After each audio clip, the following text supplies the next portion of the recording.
Legionnaires serve in many different units the defense force of Ukraine. Okay. Ah, 3-step to apply. Scan your passport, scan the documents, verifying. May experience naman ako. Nagtrabaho sa military ng Abu Dhabi. Taga-repair ng tangking putang inang panggera nila eh. Application form, name, blah blah blah, choose file. Okay. Tatrabahuin ko na to. Tangina. Choose file. Sasend ko yung passport ko. What is your native language? Language, blah blah blah blah. Medical condition. Wala. Tangina yan. Country of residence, region of residence. Tangina, pipil upan ko talaga ngayon to. Ngayon at tinarantado ni Trump si Zelensky. Patay kung patay. Oo, sabi nga nila kung panahon mo na, panahon mo na, oras mo na mamatay. Putang ina, hindi mamatay na.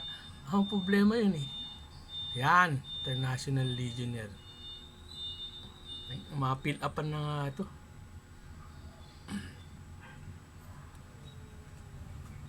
18 to 60 years old, kailangan nila ng sundalo, no? Ay nako, yata. Pag ako na-aprobahan na ito, putang ina, kung pinakaunang Pilipino na pupunta na ng Ukraine, putang ina yan. 52 lang ako eh.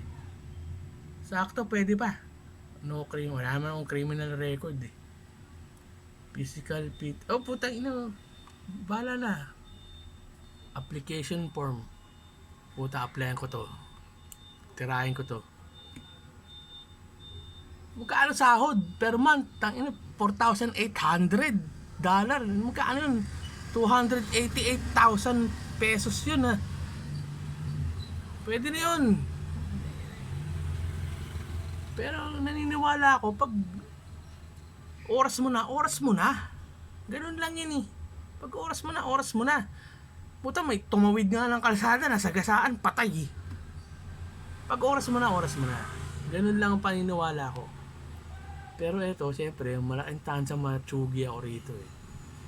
Pero putang ina, applyan ko talaga to eh. Putang ina eh.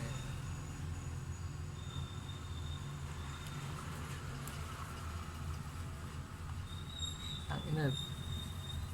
Putang ina. International Legionnaire. Ukraine.